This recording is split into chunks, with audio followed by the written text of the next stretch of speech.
जनाजे की नमाज में तो जूते पहने ही जाते हैं। बहुत से जाहिलों को हमने देखा क्या करते हैं, नमाज पढ़ाएंगे जनाजे की तो जूते या चप्पल में से पैर निकालेंगे और उसके ऊपर खड़े हो जाएंगे। अरे अल्लाह के बंदे, बात तो फिर भी वही हुई। जूता तो है तेरे पैर के नीचे ही, तेरे पैर में हो या पैर के नीचे हो, है तो पैर के नीचे ही।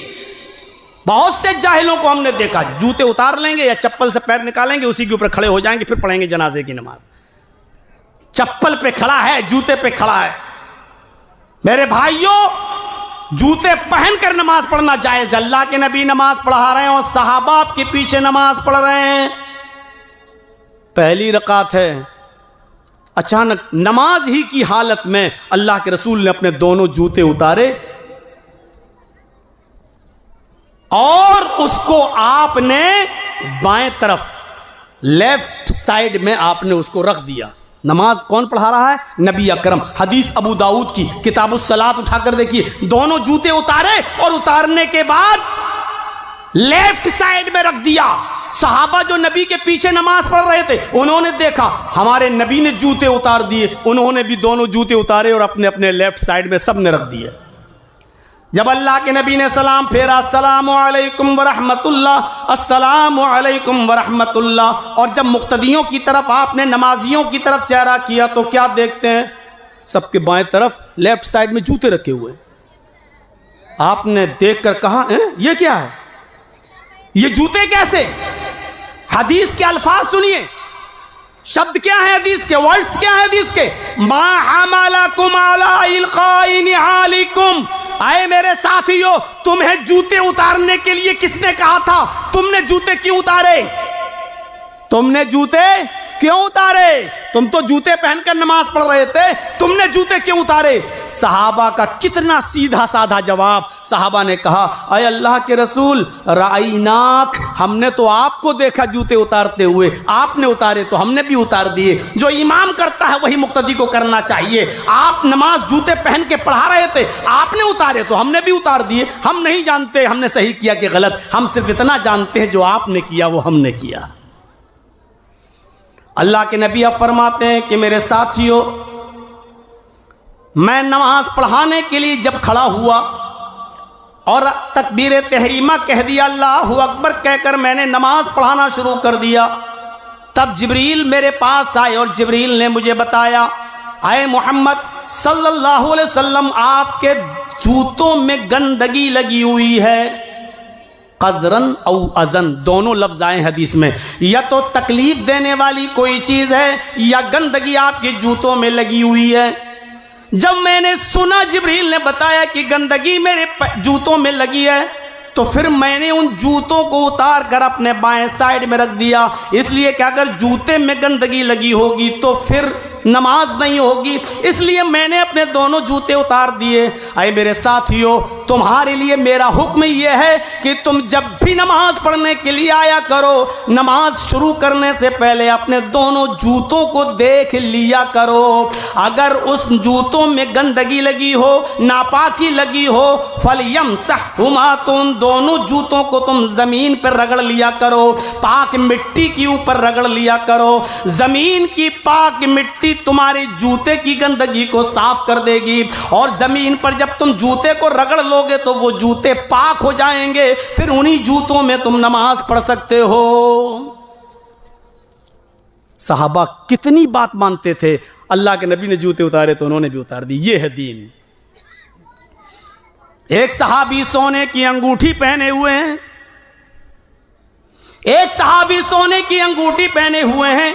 अल्लाह के नबी की नजर उस सहाबी के ऊपर पड़ गई। आपने कहा, माहाज़ी, ये क्या है? कहा, अल्लाह के रसूल, सोने की अंगूठी पहने हुए हूं। आपने फरमाया, सोना तो मैंने अपनी उम्मत के मर्दों के लिए हराम करार दिया है। कितना भी अमीर आदमी हो, कितना बड़ा चौधरी हो, आपके इलाके का कितना बड़ा और अमीर सरदार हो, कितना भी पैसे वाला हो, सोने की कोई चीज अगर पहनता है तो वो हराम है और हराम ही रहेगा। दुनिया का कोई अमीर और दौलतमंद आदमी कि पहन लेने की वजह से वो सोना मर्द के लिए हलाल नहीं हो सकता है। और औरत चाहे जितनी गरीब हो, गिफ्ट में अगर कोई शौहर दे दे, बाप दे दे, भाई दे दे, तो लड़की और औरत सोना पहन सकती है, सोना इस्तेमाल कर सकती है, उसके लिए कोई मुमानियत नहीं। याद रखिए, मर्द कितना ही अमीर हो, सोने का कारोबारी क्यों ना हो, बिजनेसमैन क्यों ना हो, यही इस्लाम है।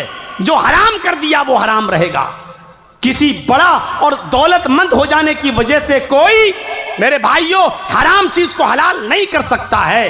अल्लाह के नबी ने उस सहाबी के हाथ में सोने की अंगूठी देखी, उसको उतारा और उतारने के बाद जमीन पर फेंक दिया और जमीन पर फेंकते हुए फरमाया फतारहाहू, जमीन पर उस अंगूठी को फेंक के कहा कि मैंने मर्द के लिए सोना हराम करार दिया, तुमने इस अंगूठी को कैसे पहन लिया? किसी मर्द के लिए सोने की अंगूठी पहनना जायज नहीं है। लफ्ज पर गौर कीजिएगा, अल्लाह के नबी ने कहा किसी मर्द के लिए जायज नहीं है, इसका मतलब यह है कि औरत के लिए जायज है। वो सहाबी चाहते तो उसको उठा सकते थे और अपने घर में अपनी माँ, बहन, बेटी को दे सकते थे, लो भाई हमारे लिए तो जायज नहीं, तुम पहनो, क्योंकि नबी ने कहा मर्द के लिए जायज नहीं। लेकिन इसके बावजूद उस सहाबी ने सोने की अंगूठी उठाई नहीं, जमीन पर पड़ी है तो पड़ी रहने दी। सहाबा ने कहा उठा लो, उसने कहा क्यों? सहाबा ने कहा अल्लाह के नबी ने मर्दों के लिए हराम कहा है, अपनी बीवी को दे देना, बहन को दे देना, बेटी को दे देना, मां को दे देना, कोई भी पहन लेगा घर में। उसने कहा नहीं, अल्लाह के नबी ने मेरी उंगली से अंगूठी निकाली, वो रिंग निकाली, मेरे हाथ में देते हुए ये नहीं कहा कि जा अपने घर में मां, बहन, बेटी, बीवी को दे देना। अगर आपने मेरे हाथ में दी होती तो मैं जरूर पहना देता अपने घर में, अपनी वाइफ को, अपनी डॉटर को, अपनी बीवी को, बेटी को, सिस्टर को, बहन को, किसी को दे देता। लेकिन नबी ने उस अंगूठी पर नफरत की नजर डाल दी, घृणा की नजर डाल दी, मेरी उंगली से वो रिंग निकाल कर जमीन के ऊपर फेंक दी। कसम है उस जात की जिसके कब्जे में मेरी जान है, जिस अंगूठी पर, जिस रिंग पर मेरे नबी की नफरत की नजर पड़ गई है, मैं उसको जमीन से उठाकर अपने घर में मां, बहन, बेटी को भी पहनाना गवारा नहीं करता। हम मोहब्बत करेंगे रसूल से। रात के 12 बजे तक कैरम बोर्ड खेलने वाली कौम चौराहों पर यह मोहब्बत करेगी मोहम्मदुर रसूलुल्लाह से। शराब के रसिया और दिलदादा कौम, ताड़ी की रसिया और दिलदादा कौम,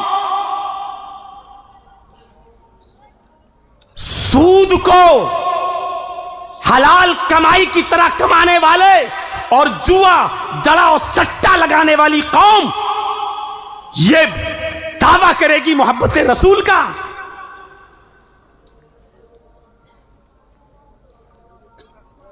इंसानों की जिंदगी से खेलने वाली कौम और पूरी नस्लें इंसानी को तबाही और बर्बादी के ढह में बहा देने वाली कौम,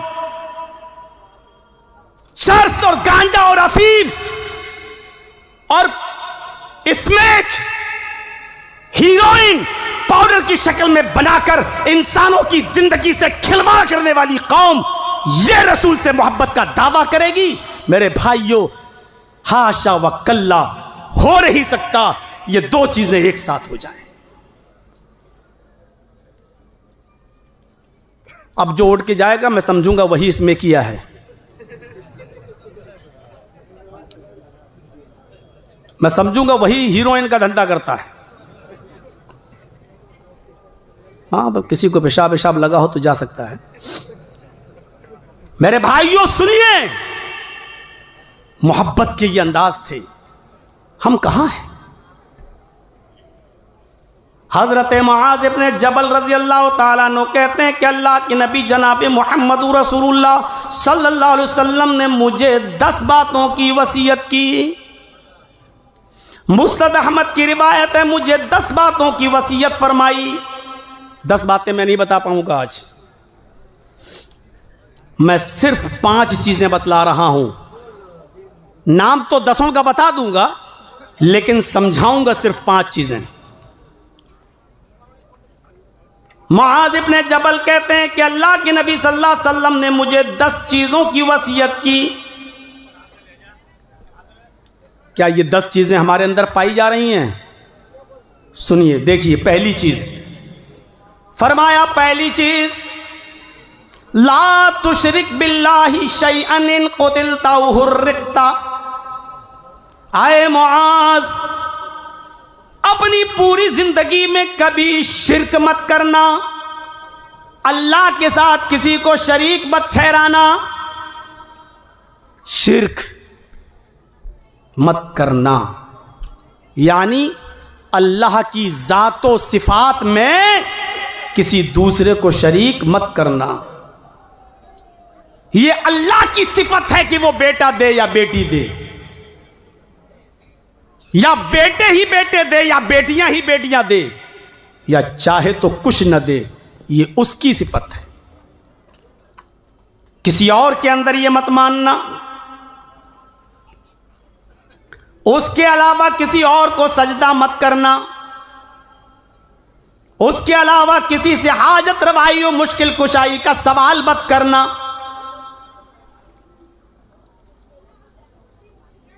शिर्क मत करना। और जाहिर है, रहमे मादर में बनाए वो, औरत के पेट में बच्चे को पूरी तख्लीक करे वो, तो मुस्तहिक वही है कि उसी को पुकारा जाए। अयहसबुल इंसानु अन युतरका सुदा अलम यकुन नुतफतम मिन मनिय्यिन युमना सुम्मा काना अलकतन फखलक फसव्वा फजअल मिन्हु ज़ौजैनि अज़्ज़करा वल उन्सा अलैसा ज़ालिका बिक़ादिरिन अला अन युह्यियल मौता। इंसानों, क्या तुम ये समझते हो कि अल्लाह तुम्हें ऐसे ही छोड़ देगा और तुम्हारा हिसाब व किताब न करेगा? तुम्हें ऐसे ही मर जाने देगा और मरने के बाद दोबारा जिंदा नहीं करेगा? क्या तुम ये सोचते हो? गलत सोचते हो।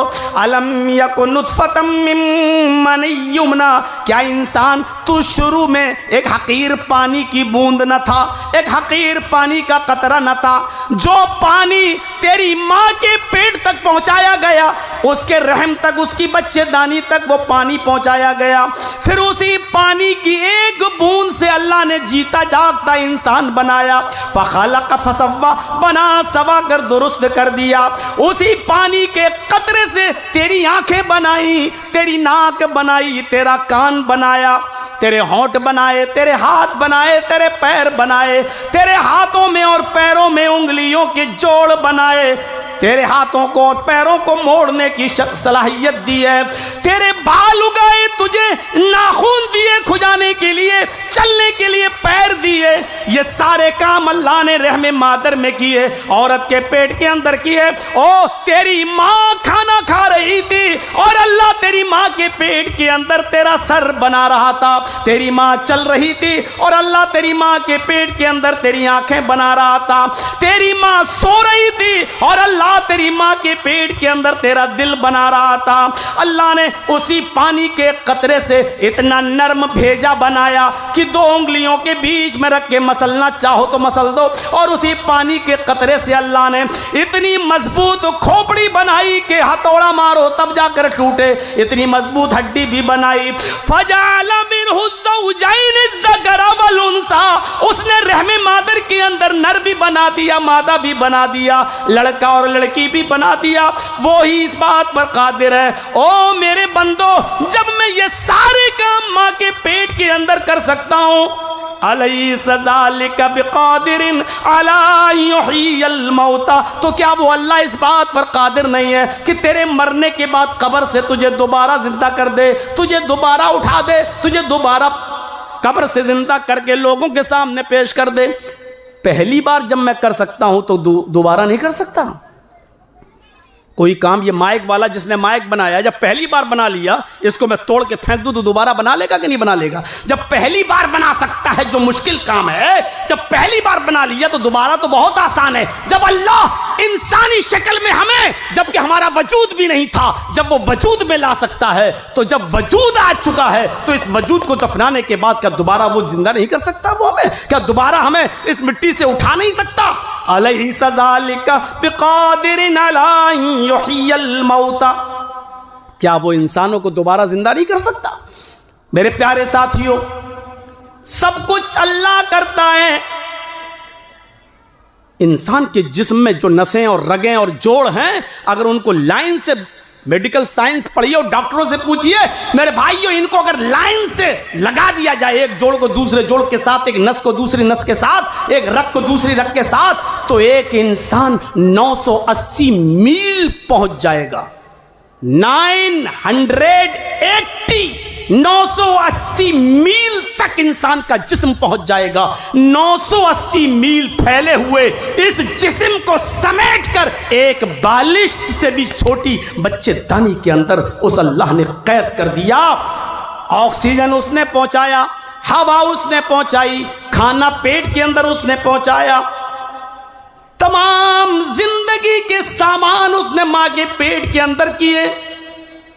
और जब तू पेट से बाहर आया तो अभी तक तेरी मां की पिस्तान सूखी हुई थी, लेकिन तेरे बाहर आने से पहले अल्लाह को तेरी इतनी फिक्र थी कि उसने तेरी मां की पिस्तान को मिल्क से, दूध से भर दिया, ताकि आए मेरे बंदे तुझे कोई तकलीफ ना हो, तू दुनिया में आए तो सबसे हल्का फुल्का ग़िज़ा खाता रहे, पीता रहे। तुझे पैदा होते ही तेरी मां की पिस्तान में हमने तेरी ग़िज़ा भर दी। मेरे भाइयों, कितना नाशुक्र है वो इंसान कि जब अल्लाह रब्बुल आलमीन मां के पेट से बच्चे को पैदा कर दे और बाहर निकाल दे, और फिर अल्लाह का नाम लेकर गैरों का नाम ले ले और दूसरों का नाम ले ले और ये कहे कि ये फला ने दिया है, अल्लाह की कोई कुदरत नहीं।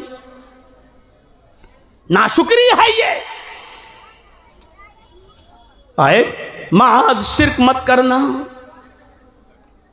इन कुतिलता हुर्रिकता, चाहे तुझे कत्ल कर दिया जाए या तुझे जला कर राख कर दिया जाए, अपने आप को जला कर राख करवा लेना, लेकिन शिर्क मत करना। एक चीज होती है कुफ्र और एक चीज होती है शिर्क। अगर किसी की जान जा रही हो, मुसीबत हो और उससे कुफ्र कराया जा रहा हो, तो अपनी जान बचाने के लिए कुफ्र किया जा सकता है।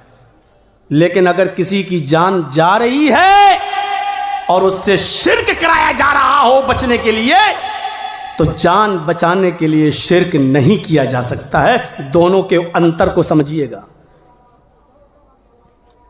अगर कोई कमपट्टी पे बंदूक रख के कहो अल्लाह नहीं है, अल्लाह का इनकार कर, तो अल्लाह का इनकार करने, जान बचाने के लिए किया जा सकता है। कोई ये कहे कि अल्लाह का इनकार कर तब तेरी जान बख्शेंगे, वरना शूट कर देंगे, और अल्लाह का इनकार करने से जान बच रही है, तो जान बचाने के लिए अल्लाह का इनकार किया जा सकता है, लेकिन वो भी दिल से नहीं, ज़बान से। घर आने के बाद फिर कह दो कि अल्लाह, मैंने दिल से तेरा इनकार नहीं किया था, अशहदु अल्ला इलाहा इल्लल्लाह व अशहदु अन्ना मुहम्मदन अब्दुहु व रसूलुहु। क्योंकि दिल का हाल तो अल्लाह जानता है। लेकिन अगर कोई शिर्क करवाए और ये कहे कि मेरे सरदार को सजदा करो, मुझे सजदा करो, मेरे आका मेरे मालिक को सजदा करो, तब मैं तुझे छोड़ूंगा वरना शूट कर दूंगा, तो अपनी जान बचाने के लिए किसी के सामने सर नहीं झुकाया जा सकता है, सजदा नहीं किया जा सकता है। सर कटवा लेना, आग में जलाया जाए तो जलवा लेना, जलाकर राख किया जाए तो करवा लेना, शूट किया जाए तो शूट हो जाना, लेकिन अल्लाह को छोड़कर किसी और के सामने सजदा नहीं करना। शिर्क और कुफ्र के अंतर को समझने की कोशिश कीजिए। मस्जिद का मुतवल्ली और सेक्रेटरी सूद खाता है, जर्जीस साहब जुमा पढ़ाने जा रहे हैं।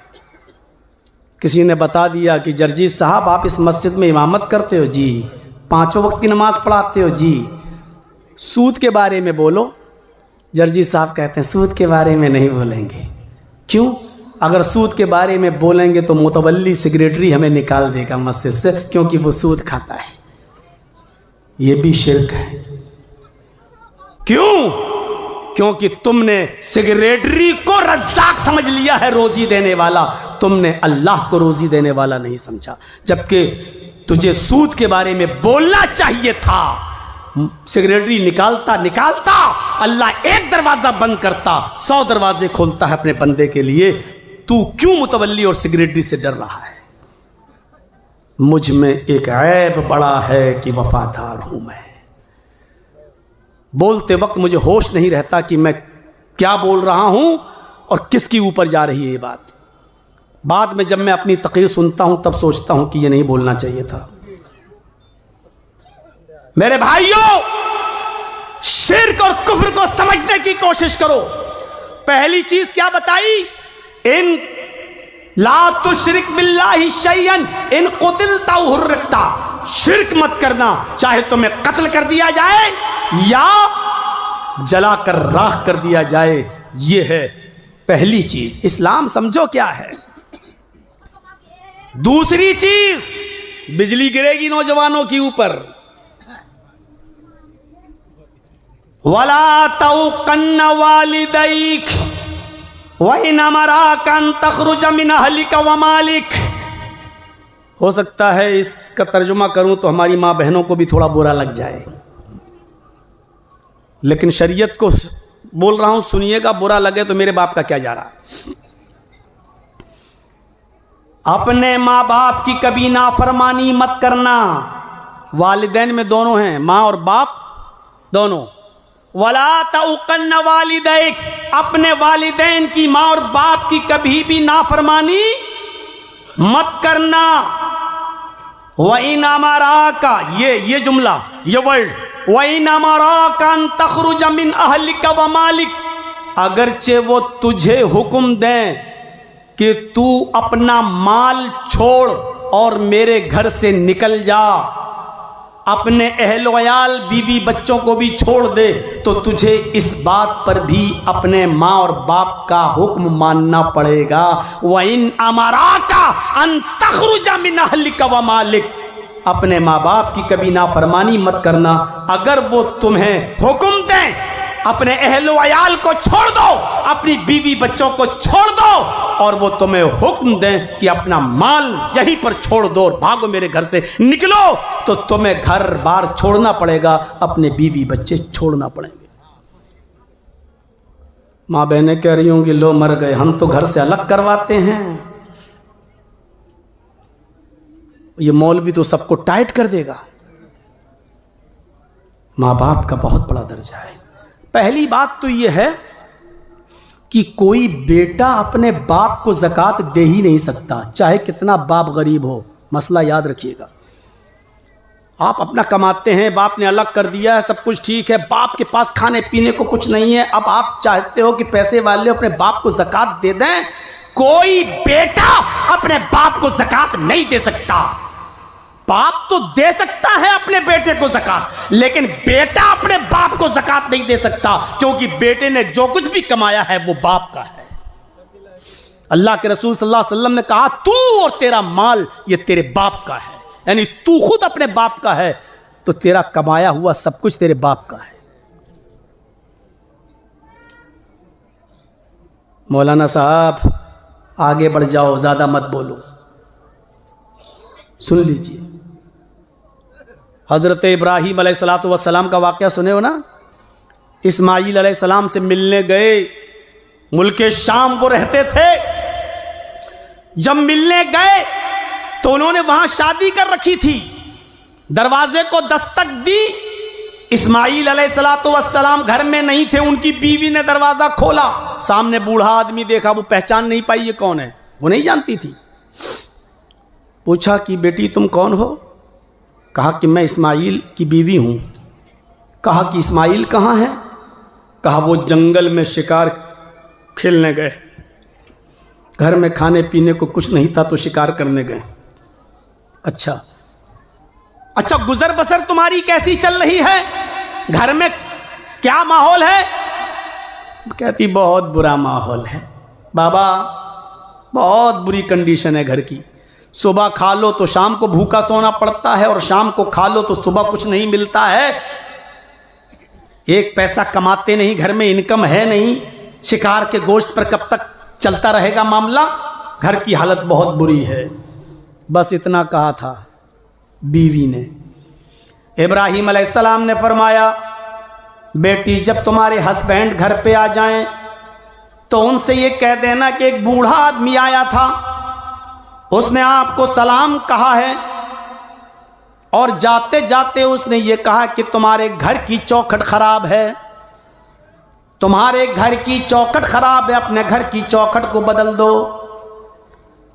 ये कहकर इब्राहीम अलैहिस्सलाम चले गए, और बीवी कहने लगी चौखट तो ठीक है, नई चौखट है, अच्छी चौखट है, गर्मी में हवा आती है, सर्दी में रोशनी आती है, धूप आती है। ये बुढ़ा सटिया गया, पागल है, कह रहा घर की चौखट खराब है, घर की चौखट तो ठीक है।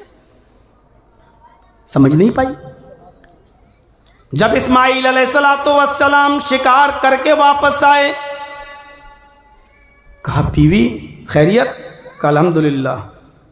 कहा एक बूढ़ा आदमी आया था। कहा अच्छा, उसने आपको सलाम कहा है। समझ गए इब्राहीम अलैहिस्सलाम थे वो, मेरे बाप थे। कहा अच्छा, सलाम कहा है? कहा फिर? कहा उन्होंने आपको सलाम कहा है, और ये कहा है कि इस्माईल से, अपने हस्बैंड से ये कह देना कि घर की चौखट बेकार है, उसको बदल दो। कहा बीवी फिर से बताओ क्या कहा? कहा घर की चौखट खराब है, घर की चौखट बदल दो। वो बुढ़ा था, सटियाया हुआ था, दिमाग से पागल लग रहा था। बताओ घर की चौखट तो ठीक है। कहा नहीं, वो बुढ़ा सटियाया हुआ नहीं था, मेरी बीवी वो मेरे बाप थे, और चौखट तुम हो। कहा कुछ पूछा था? कहाँ पूछा था? घर में गुजर बसर कैसी चल रही थी? कहा तुमने क्या कहा? कहा मैंने कह दिया बहुत बुरे हालात हैं, सुबह खा लो तो शाम को नहीं मिलता, शाम को खा लो तो सुबह नहीं मिलता। कहा मेरे बाप समझ गए कि तू अल्लाह की नाशुक्रगुजार बंदी है, अल्लाह की नाफरमान बंदी है, अल्लाह ने जिस हाल में रखा है तू उस पर सब्र नहीं कर रही है, इसीलिए मेरे बाप ने कहा चौखट बहुत बुरी है, उसको बदल दो। मेरी बीवी अब मैं तुम्हें अपने घर में नहीं रख सकता, क्योंकि ये मेरे बाप का हुक्म है, लिहाजा मैं तुम्हें तलाक देता हूं। उस जमाने में तलाक का जो दस्तूर था उसके मुताबिक इस्माईल अलैहिस्सलाम ने अपनी बीवी को तलाक दे दी। मैंने कहा था ना हमारी माँ बहनों को बुरा लगेगा, ये तो अभी सबको तैयार ना कर देगा, हमें छोटी छोटी बातों पे तो हम लोग लड़ते हैं।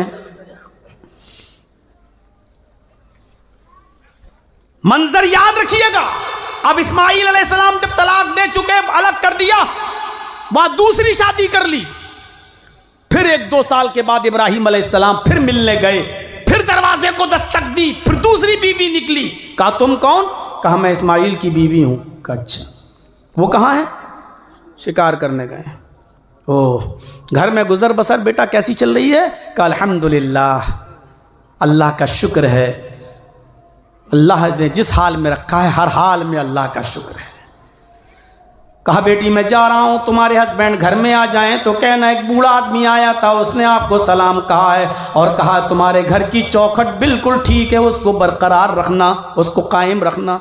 वो कहती बुढ़ा सटिया गया, मैंने कब, चौखट की तो कोई बात ही नहीं हो रही है, और ये कह रहा है चौखट बरकरार रखना। जब इस्माईल अलैहिस्सलाम आए, कहा बीवी ने कोई बुढ़ा आदमी आया था, बूढ़ा ओल्ड मैन। कहा अच्छा, क्या कहा? कहा आपको सलाम कहा। कि अच्छा और कुछ? कहा उसने कहा कि चौखट बरकरार रखना सही है, ठीक है। कहा मेरी बीवी चौखट तुम हो, और उसने कहा कि तुम्हें बरकरार रखना यानी तुम अल्लाह की फर्माबरदार बंदी हो, मेरे बाप ने पहचान लिया तुम्हें, इस बात से खुश हो जाओ। आजकल ससुर भी ऐसे होने चाहिए, इम्तहान लें अपनी बहुओं का कि वो अल्लाह की शुक्रगुजार हैं या नहीं, नाफरमान तो नहीं है, लेकिन उसके लिए ससुर जी को खुद अल्लाह का फर्माबरदार बनना पड़ेगा। ससुर जी खुद हुक्का पीते हों और उम्मीद रखें कि मेरे बेटे की बीवी बहुत अच्छी हो, जो मेरा बेटा मेरे कहने पे चले। जब तू अल्लाह और उसके रसूल के कहने पे नहीं चल रहा है तो तेरी औलाद तेरे कहने पे चलेगी। मेरे भाइयों, वला तौकन्ना वालिदैक, अपने माँ बाप की कभी ना फरमानी मत करना किसी भी कंडीशन में। माँ बाप बहुत बड़ी, मुझसे पूछिए, अभी 1.5 साल हुआ है मेरे वालिद को इंतकाल किए हुए, अब मुझे कितनी कमी महसूस होती है। मेरी गोद में जिन्होंने आखिरी सांस ली हो, अब कमी महसूस होती है। अब समझ में आता है कि बाप को क्यों बाप कहा गया है, क्या होता है वो। तसव्वुर कीजिए आप। और बाप के साथ खिदमत करने के वाकयात और मामलात वो बतला रहा है जिसने पैदा होने के बाद अपने बाप को नहीं देखा। 6 साल की उम्र में जिसने अपनी मां को खो दिया हो, 8 साल की उम्र में जिसने अपने दादा को खो दिया हो, वो बतला रहा है बाप और मां के साथ क्या सलूक करना चाहिए, वो बता रहा है। मेरे प्यारे साथियों, बहुत बड़ी नियामत है जिनके पास मां और बाप दोनों हैं, कद्र कर लो। या जिनके पास दोनों में से एक है, कद्र कर लो। वक़ज़ा रब्बुका अल्ला तअबुदू इल्ला इय्याह, तुम्हारे रब ने हुक्म दिया है इबादत सिर्फ अल्लाह की होगी बस। और अल्लाह ने अपनी इबादत के बाद फौरन कहा वबिल वालिदैनि ihसाना, और बाप के साथ, माँ बाप के साथ एहसान करो। मैंने तर्जमा किया एहसान करो। एहसान जानते हो किसको कहते हैं? वबिल वालिदैनि ihसाना। एहसान में हर नेकी शामिल है, हर नेकी। यानी तुम्हारे बाप को अगर दोनों पैरों से लंगड़े हों, हाथ नहीं हैं या कमज़ोर हो चुके हैं, बैठे हैं, क्या बेटा मुझे ज़रा दरवाजे के बाहर कुर्सी पे बिठा दो, मुझे थोड़ी देर धूप में बैठना है, सर्दी लग रही है मुझे, तो आपके ऊपर फ़र्ज़ हो जाएगा कि आप अपनी पीठ को सवारी बना दें और अपने बाप को अपनी गोद में लाएं और बाहर सड़क पर धूप में कुर्सी लगाकर अपने बाप को बिठाएं। ये एहसान में शामिल है, ये आपके ऊपर फ़र्ज़ हो जाता है। अगर आपका बाप बीमार हो जाए तो ये मत देखो कि खर्चा कितना जा रहा है, अपनी अलमारियों का लॉक खोल दो। अगर आपके बाप की ज़िंदगी एक दिन भी बच रही है और उसके लिए लाखों रुपया खर्च हो रहा है तो लाखों रुपया मत देखो, ये एहसान में शामिल है। इसलिए कि बाप ना होता, अगर तुझे पैदा न किया होता तो ये दौलत तेरे पास ना होती। तू और तेरा माल तेरे बाप का है, इसलिए अपने बाप को राज़ी करो हर हाल में। हज़रत उमर फारूक रज़ी अल्लाह ताला अन्हु खाने काबा का तवाफ़ कर रहे हैं। एक आदमी को देखा कि वो अपनी लंगड़ी लूली और अंधी माँ को तवाफ़ करा रहा है, अपने गोद पे अपनी पीठ पर लाद कर। हज़रत उमर ने कहा मुबारक हो, ये तुम्हारी माँ है, अल्लाह ने तुम्हें खिदमत करने का मौका दिया, तुम अपनी माँ को तवाफ़ करा रहे हो। उस आदमी ने पूछा अमीरुल मोमिनीन, क्या मेरी माँ का हक अदा हो गया? मैं लंगड़ी लूली अपाहिज और अंधी माँ को अपनी पीठ पर लाद कर खाने काबा का तवाफ़ करा रहा हूँ, क्या मैंने अपनी माँ का हक अदा कर दिया? हज़रत उमर फारूक कहने लगे हक की बात पूछता है, अपनी माँ का हक अदा कर दिया। जब तुझे तेरी माँ पैदा कर रही थी, जब तुझे जन रही थी, जब तुझे अपने पेट से बाहर ला रही थी और तुझे पैदा करते वक्त जो उसको दर्द हो रहा था, उस दर्द में जब उसने पहली चीख निकाली थी, अभी तो तूने अपनी माँ की उस पहली चीख का भी हक अदा नहीं किया, अब पूरी जिंदगी का तू हक अदा कैसे कर सकता है? अभी तो तूने अपनी माँ की चीख का पहला आह का भी हक अदा नहीं किया और पूछता है कि मैंने अपनी माँ का हक अदा कर दिया। माँ का हक अदा नहीं हो सकता। 2 चीजें। तीसरी चीज पर आइए जिससे आज हमारी नौजवान नस्ल बड़ी गाफिल है। पहली चीज शिर्क मत करना, चाहे जला दिए जाओ चाहे कत्ल कर दिए जाओ, पहली चीज। दूसरी चीज अपने वालिदैन की कभी नाफरमानी मत करना। अगरचे वो तुम्हें हुक्म दें कि अपने घर से निकल जाओ, मालो दौलत छोड़ दो, बीवी बच्चों से दूर हो जाओ, तुम्हें अपने माँ बाप की बात मानना पड़ेगी। तीसरी चीज, वला तत्रुकन्न सलातन मक्तूबतन मुतअम्मिदन फक़द बरियत मिन्हु ज़िम्मतुल्लाह। वला तत्रुकन्न सलातन मक्तूबतन मुतअम्मिदन फ़इन्न मन तरक सलातन मक्तूबतन मुतअम्मिदन फ़क़द बरियत मिन्हु ज़िम्मतुल्लाह। लोगों, कभी किसी भी हाल में फर्ज नमाज मत छोड़ना। ला तत्रुकन्ना कहा, किसी भी कंडीशन में, किसी भी हालत में तुम फर्ज नमाज मत छोड़ना। फ़इन्न मन तरक सलातन मक्तूबतन मुतअम्मिदन, इसलिए कि जो कसदन जानबूझकर आमदन फर्ज नमाज तर्क कर देता है, फर्ज नमाज छोड़ देता है, फ़क़द बरियत मिन्हु ज़िम्मतुल्लाह, तो अल्लाह की फिर उसके ऊपर कोई जिम्मेदारी नहीं रहती। और अल्लाह की जिम्मेदारी से वो दूर हो गया है? ड्राइवर बैठता कहता नहीं साहब आप मुझ पे भरोसा रखते हैं, ये अल्लाह के बाद आप पर ही भरोसा है भाई, तो ठीक है, जब आप मुझको भरोसा रखते हो तो अब आपको खैरियत के साथ पहुंचाना ये मेरी जिम्मेदारी है, ठीक है चलिए। अल्लाह ने कहा नमाज पढ़ोगे तो तुम्हारी जिम्मेदारी है मेरी, और अगर फर्ज नमाज को तुमने छोड़ दिया तो तुम्हारी कोई जिम्मेदारी मेरे ऊपर नहीं है। फ़क़द बरियत मिन्हु ज़िम्मतुल्लाह, अल्लाह की जिम्मे से वो आदमी दूर हो गया। कभी मत छोड़ना, ये मजबूरी नहीं चलेगी। मैं बैंक में नौकरी करता हूं, लिखा पढ़ी करता हूं, मौलाना साहब बैंक का मैनेजर मुझे इजाजत नहीं देता, मैं जिस ऑफिस में काम करता हूं हमारा मालिक, हमारा मैनेजर हमें इजाजत नहीं देता, मैं जो बिजनेस करता हूं उसमें मसरूफ रहता हूं, मैं उसमें जो है हमें फुर्सत नहीं मिलती, क्या मैं शाम को घर आकर इकट्ठी पढ़ सकता हूं? ये सब बहाने नहीं चलेंगे। और माफ कीजिएगा, मसला अपने दिमाग की खोपड़ियों में बिठा लीजिएगा, अच्छी तरीके से मसला याद रखिएगा। हर वो सर्विस चाहे सरकारी हो या प्राइवेट, हर वो नौकरी चाहे वो सरकारी हो या प्राइवेट, हर वो बिजनेस जो आपका अपना हो चाहे जैसा भी हो, अगर उस बिजनेस में या उस सर्विस से आपकी नमाज छूट रही है तो वो सर्विस भी आपके लिए हराम है और वो बिजनेस भी आपके लिए हराम है। नमाज को नहीं छोड़ा जा सकता है, सर्विस छोड़ी जा सकती है, बिजनेस छोड़ा जा सकता है, लेकिन नमाज नहीं छोड़ी जा सकती है। सिर्फ दो चीजें हैं उज़्र, ये दो चीजें अगर आपके पास हैं तो नमाज को मुलतवी कर सकते हैं, पोस्टपोन, पढ़ना फिर भी पड़ेगी। वो दो चीजें क्या हैं? इज़ा हज़रत ताम, आपके सामने बीवी ने खाना रख दिया, आपके सामने खाना आ गया और जैसे ही खाना आया अजान होने लगी, अल्लाहु अकबर अल्लाहु अकबर,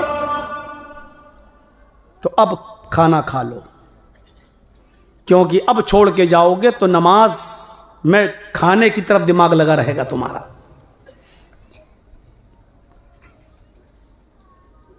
अजान हो रही है और बीवी कह रही बैठो अभी मैं खाना लेकर आ रही हूं, और खाना आने से पहले अगर अजान हो जाए तो फिर पहले नमाज पढ़ने जाओगे।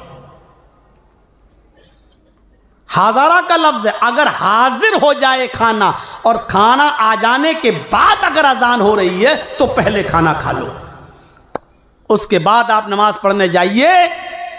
जो रकातें मिल जाएं वो पढ़ लो, जो छूट जाएं वो बाद में पूरी कर लो, आप गुनाहगार नहीं होंगे। ये पहला उज़्र चलेगा, ये उज़्र है, इसकी इजाजत दी है अल्लाह के रसूल ने।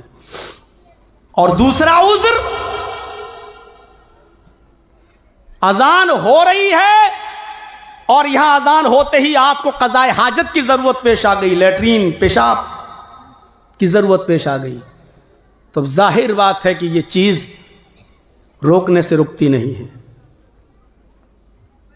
बहुत कोशिश करने के बाद रोक भी लिया तो नमाज पढ़ोगे तो पेशाब रोकोगे, नमाज पढ़ोगे तो डिस्टर्ब होगा, खलल होगा नमाज में।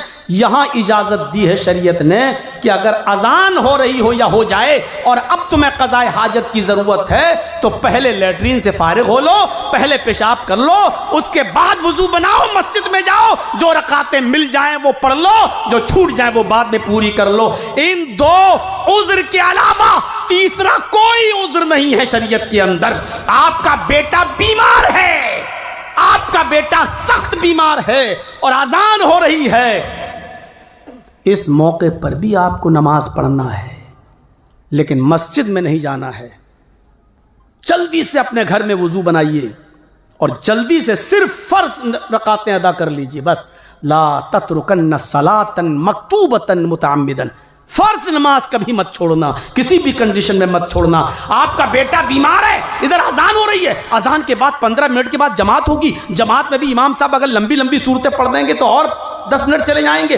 अब बेटा ज्यादा सीरियस है, जल्दी से वुजू बनाइए, जल्दी से घर में सिर्फ फर्ज नमाज अदा कीजिए और अपने बेटे को एम्बुलेंस में बैठाइए, गाड़ी कीजिए, टोटो कीजिए, टेम्पू कीजिए, गाड़ी लीजिए, अपनी 4 व्हीलर लेके जाइए अस्पताल। नमाज इस कंडीशन में भी माफ नहीं है, आपको पढ़ना पड़ेगा। नमाज किसी भी कंडीशन में माफ नहीं है, किसी भी कंडीशन में। हमारी मां बहनों को चंद दिन की छूट मिल जाती है, बस उसके अलावा कोई कंडीशन में माफ नहीं है। उनको अपने महीने के चंद दिनों के लिए नमाजें छोड़ना पड़ती हैं। उनको भी अल्लाह के रसूल ने कहा कि अब इसको दोहराने की ज़रूरत नहीं है, बाद में पढ़ने की ज़रूरत नहीं है। लेकिन याद रखेंगी हमारी माँ बहनें भी, जिस दिन वो पाक होंगी, जिस दिन उनका पीरियड बंद होगा, उनको उसी वक्त गुस्ल करना है, उसी वक्त गुस्ल करना है और नमाज पढ़ना है। अगर वो 3 बजे 4 बजे दिन में पाक होती हैं, असर का वक्त शुरू हो चुका है, फौरन गुस्ल करेंगी और असर के वक्त अब असर की नमाज नहीं पढ़ेंगी, जोहर की 4 रकात पढ़ेंगी और 4 रकात असर की पढ़ेंगी। जोहर और असर वो जमा करके पढ़ेंगी। याद रखिएगा, यहां मुसाफिर वाला हुक्म होगा उनके ऊपर, क्योंकि अगरचे जोहर का वक्त निकल गया लेकिन असर का वक्त है और मुसाफिर जोहर और असर दोनों को एक साथ पढ़ सकता है। इसलिए वो औरत जो 3:30 बजे पाक हो रही है और असर का वक्त शुरू हो चुका है, तो असर के वक्त नहाएगी और नहाने के बाद 4 रकात जोहर पढ़ेगी और 4 रकात वो असर पढ़ेगी। हां, अगर जोहर से पहले पाक होती है तो सिर्फ जोहर की नमाज पढ़ेगी, फिर असर के वक्त असर की पढ़ेगी। लेकिन अगर असर के बाद पाक हो रही है तो जोहर भी पढ़ेगी और असर भी पढ़ेगी। यही हाल मगरिब का है।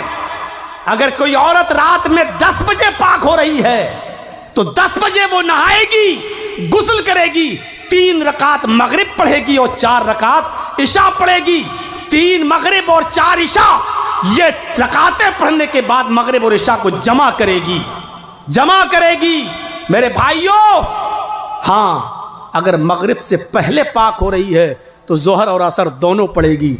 मगरिब के बाद पाक हो रही है और इशा का वक्त शुरू नहीं हुआ है तो सिर्फ मगरिब पढ़ेगी, और इशा के बाद पाक हो रही है तो मगरिब और इशा दोनों पढ़ेगी। याद रखिएगा, बात थोड़ी सी आगे निकल गई। इसके अलावा कोई कंडीशन नहीं है नमाज की माफ की।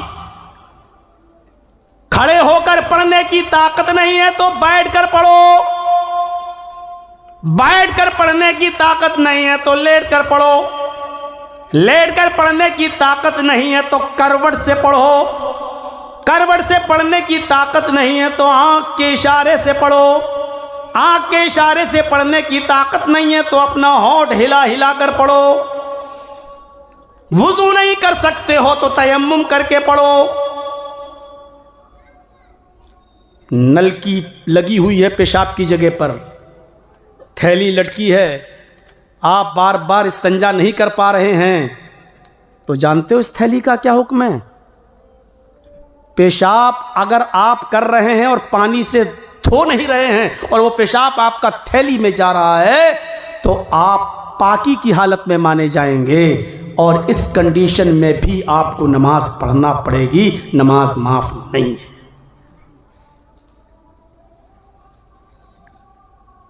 कहाँ हैं हम और आप? बहुत मामूली समझ रखा है ना नमाज के मामले को। इस कंडीशन में भी नमाज पढ़ना पड़ेगी। और 100 की एक बात आपको कह दूं, 10 लड़कियों के बाद आपको अल्लाह ने एक लड़का दिया है, कितनी खुशी होगी। 6 लड़कियों के बाद एक लड़का आपके घर में पैदा हुआ, कितनी खुशी होगी। आप फूले नहीं समा रहे हैं मारे खुशी के कि आज हमें लड़का हुआ, अल्लाह ने मुझे बेटा दिया है। यहां बेटे की पैदाइश की खबर आपके कानों में जाती है और इधर आजान की आवाज आ रही है, हय्या अलस सलाह। इस खुशी के आलम में भी तुम अल्लाह को फरामोश नहीं कर सकते हो, भूल नहीं सकते हो।